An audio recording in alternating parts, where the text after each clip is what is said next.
And then I threw in a few vocabulary words from the Golemon clan many, many years ago. I've actually been doing this lecture now for about 15 years. I feel really old now. But, all right, so this is the reason I did timeout. I was raised in a home that you spanked. And you got yelled at, which is fine. My parents didn't hurt me. I didn't need counseling. I'm fine. I'm fine. Okay? But I started raising my oldest, and I was like smacking him when he would do things, and he'd smack me back, and I'd smack him harder. Or he'd come up and hit me or pinch me, and I'd hit him. And I'm just thinking to myself, like, that's just, what am I doing? Like, what I was teaching him really is that as long as you're bigger and hold power, that you can do stuff to people that aren't bigger and don't hold power, right? So I'm the parent and I have the power, and so I can hit you, but you can't hit me back, okay? And I wasn't sure that I wanted my kids to grow up that way. First off, I wasn't sure I wanted them to have me hit them all the time. Secondly, I didn't want to teach them that people that hold power can hurt them, okay? Especially my girl. And that sounds sexist, maybe, whatever, but it matters to me. So, and also, most of the time when I finally hit them, it's because I was angry, right? I wanted to do, and that's why they were hitting me, right? They get ticked off and they come up and they'd smack you and you're just like, no, and then you get angry and smack them back. So spanking was really not discipline, it was just lashing out at them about something that I could control, okay? And so I told my mom, I said, I'm not going to spank my children, and she was like, you're right, it doesn't work. And I was like, okay, well, I'm going to prove you wrong, because that's kind of the way I am. And then I really wanted my kids to learn to do the right things and to do them, not because they're afraid of me, but because they respected me and they wanted me to have my approval and they wanted to do the right things ultimately as they grew up and chose to. So squibbers is our first word, and Mom, do you know that when you hit a dead chipmunk in the head with a croquet mallet, that his eye squivers out? We live on a farm, so things happen. But yeah, so this happened. It's really a pretty good word. It's kind of onomatopoeic, if you think about it. But. All right, parenting is hard, okay? And so we take our patients downstairs, and you say, like, we had this mom that she just could care less whether she raised this child or not. And it was just overwhelming to her while she's trying to work her job and do all these other things. And there is that, okay? Sometimes you get tired of disciplining your children because it's just wears you out. And you may go home with very little emotional input anyway. So, and so if I'm worn out and parenting is hard, sometimes anger is the reason I do things, right? And sometimes anger is the reason I do things is because I didn't take care of it when I wasn't angry, okay? And that's what timeout does. It takes care of it before I get angry. So if I say to Tarek, like, Tarek, go put on your shoes, and he doesn't, and then I'm like, Tarek, seriously, go put on your shoes. And he doesn't, and I'm like, Tarek, like, we gotta go somewhere, go put on your shoes, and then pretty soon I'm like, Tarek, whack, go put on, and he goes, because now he's like, oh, John Golemon's mad, okay? So, if I'm angry, my kids, and you've all seen it, have you seen kids at the store where the mom's just screaming, and the kid's just like, because the only way they can cope with that is to tune it out. So is there learning going on when they're just like, oh my God, there goes mom again? You can see it in their eyes. They're like dead inside, like, oh God. Okay, so what you want to do is not get there, okay? Or if they get hit, and I don't remember who's telling me, like, we spank our children, but they don't care, they laugh at me, okay? Because they don't know what to do with that. Like, maybe spanking isn't the way to get to them, okay? All right, inconsistency, and oh my God, like, can you edit that tape? Oh, I will. Okay. Inconsistency on my part leads to the anger, okay? So if I let my kid get away with something one time, and he's gonna try a lot of times, and I'm gonna get angry because he didn't do it, but it was me that let him do that, all right? So a parent having trouble blames the child. Maybe I should blame me, okay? And there are strong-willed children out there, and we'll get to that because I have one, okay? So screaming doesn't help. Timeout's good for us too. What do you do when you're really mad? Oh, what do you hope you do when you're really mad, okay? You walk away, right?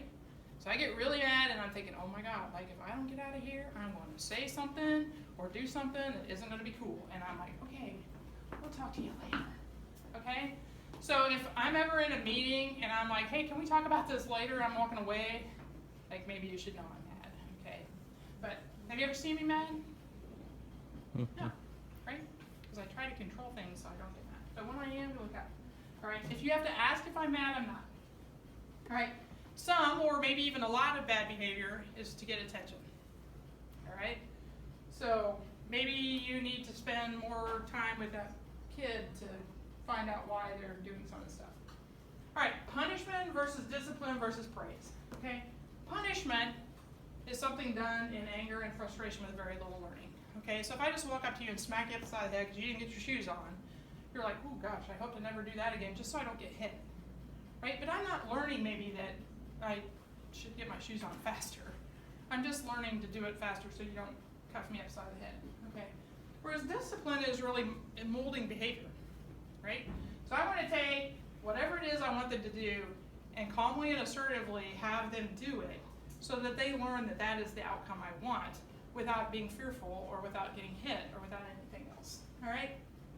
Coupled with praise, which is telling the child that they have done what you wanted, right? So once they hit the end point, I need to praise them for that. Or if they did it in a time frame that I wanted, I need to give them praise for that, to show them that that's the goal that I'm looking for, okay? Ay, good dia. Going to the zoo sounds like an ay, good dia. I love my kids. All right. This is kind of for you and your spouse and your kids and everybody else, but I found it helpful for me and for lots of people. But there's a book out, The 5 Love Languages, and I think it resonates with a lot of people, so I'll tell you about it. There's 5 ways that we show love to other people. One is gifts, okay? Do you know somebody that just loves getting little gifts? Like if you brought something home from, your trip and you hand it to, they just light up. Like that is the thing they want. My sister loves gifts. Okay, if I have her name for Christmas, I get her 3 small gifts rather than 1 big gift. Because she is like all about like, oh, you got me 3. Yeah, they're $3.99 a piece, but oh no. Okay, service. Okay, my love language is service.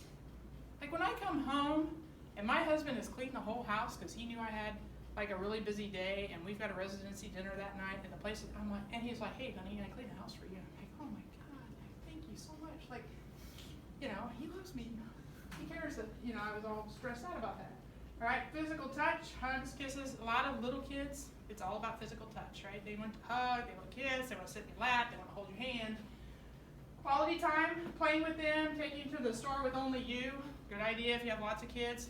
Take your whatever errands you have, and we see people downstairs with lots of kids and say, can you leave all of them home but Bobby and take him to the grocery store? He doesn't care it's a chore for you. He just wants to spend time with you, right? And that may be his love language, okay? Words of affirmation, telling them how good they are or what they did, okay? This is Tom. This is a lot of men, okay? They want to hear, honey, I'm glad you go to work every day. I'm glad you're bringing home what we need. I'm glad that you're here for our kids. I'm glad that you took care of the plumbing issue upstairs. Thank you so very much, okay? So, Tom, I'll just tell you a little story about Tom. He knows I tell these because he's been here. Tom never works from home. Do you know why Tom never works from home even though he has work, he works from home? Because he doesn't want people here thinking he doesn't do his job. Y'all think Tom's lazy? No. If he stayed at home a half day a week and did all his work that he can do on the computer that doesn't require him to be here, he probably still wouldn't use. But he doesn't want anybody talking about him.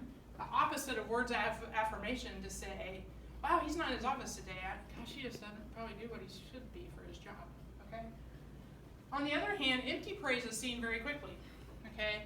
So the 5-year-old brings you this picture and you're like, that is so great. I love your blah blah. And they're like, Mom, it's a stick figure. Like I had to draw it in art. So they know what's good and what's excessive. Okay? I have a question about that. Yeah. So when you say empty praise, sometimes maybe it's not empty praise, but it's your way of trying to encourage them so that they get better. Like my son, my 12-year-old, he was reminding me a couple of days ago that when he was much younger, he would bring home these little drawings. And actually, he says when he thinks about them now, they look like crap. But I would always be like, oh, that's so good. So then he would, want to do better, and he's a much better artist now. So where's the fine line between empty praise and just trying decided. if that worked for him, maybe it was an empty praise for them. If they start to just roll their eyes and give you like, whatever, mom always says that I'm great, you know, then maybe you just need to look at what's happening with them, okay? If I told my daughter that her art was good, she would laugh. She'd laugh in 5th grade, you know, because her 2 best friends were artists and she knew what art was, okay? So if I'm like, hey, that's really great, it's really great for her, but it wasn't really great, okay? So she would, it just depends on what feedback they're giving you, okay? Spiroscope. This is a spiroscope at our house. Mom, I'm going to try and use the spiroscope to start the fire. Instead of their spyglass, I find it hilarious. Alright, so love languages can help with discipline in the sense that if I can give them and make sure that they feel loved, then they don't have to necessarily do bad things to get my attention, and they know I love them when I discipline them, right? So punishment happens too if I don't care about you, right? So if I go find an F-tab and I'm just screaming at him about how bad he is on FMS and all this stuff, and he knows I don't really care whether he graduates or not, or whether he's a good person or not, he's going to take that a lot harder than if I'm giving him feedback about what he can do better, and he knows I really care whether he does well on FMS and whether he graduates and whether he's a great doctor when he leaves. Okay, same with your kids. All right. Each child has a dominant love language. You need to find out what it is and work on it. And disciplining against that language doesn't always work very well. Okay, and timeout really is a little bit against quality time, but it's different in the sense that I can spend quality time with you and not necessarily and still use timeout. All right. So think about what your love language is. Think about what your spouse's, significant others, kids are. Okay. And just think about the ways you can use that. All right. So examples, affirmation. If I'm going to discipline, you're just stupid. You do everything wrong. I mean, that's the nagging housewife, right? Like, God, like seriously, can you do anything right? That's going to cause friction, okay? If you hit your child and physical touch is their love language, that's going to be really bad for them, all right? Austin's love language was physical touch when he was little. And man, if somebody like lashed out at him, like at school, or he came home and he'd be crying, and so-and-so hit me on the playground, and it was my best friend, but I don't think he loves, I don't think he likes me, and it's like, oh my God, like seriously. All right, quality time. I'm not gonna play with you ever again. You're so bad. Yes, I didn't bring anything. Dad said you were bad all the time I was gone. All right. Ladema. I have to choose between mac and cheese and hot dogs. This is before I became healthy. My kids actually did eat mac and cheese and hot dogs. That is a ladema. All right, you as an adult have your primary love language. I already asked you about what is yours, what is your significant other, what makes you feel special when your loved ones do it, okay? We tend to give love with the love language we have. All right, so if mine is service, and I go home and I do all this stuff for Tom, and his is affirmation, he's like, that's great, honey, I mean, he still sees it as like, you helped me out, but it may not be what he's really looking for, all right? So you have to think about what somebody else's is, and then use that one, which is sometimes hard for us. So from, like my sister, gifts, right? Thank you for gifts. All right, sticky puds or suction cups. I don't know where they came up with this. I did not. But Mom, could you get my bow and arrows with the sticky puds on the end of them? By the way, you tell your kid they can't shoot them at the windows, they will break your window. It happened. They came up the stairs, big old pane of glass in their hands. I was like, oh, not cool. All right, this is my favorite comic, discipline comic of all times. All right, I love Zits anyway. But Jeremy, how many times do I have to tell you not to leave your shoes in the middle of the living room? And he replies, that's sort of up to you, isn't it? All right, and the last one says, never answer one of Mom's rhetorical questions with an existential answer. But this is true, right? Because if she'd have taken care of the fact that he leaves his shoes in the middle of the living room all the time, a long time ago, she wouldn't be answering these questions, okay? So when you say to your kid, how many times do I have to tell you, you should stop right there and say, what have I done to fix that? Because obviously they haven't gotten the message yet. And you haven't made it painful enough for them to get the message yet, okay? All right, discipline starts the minute your child comes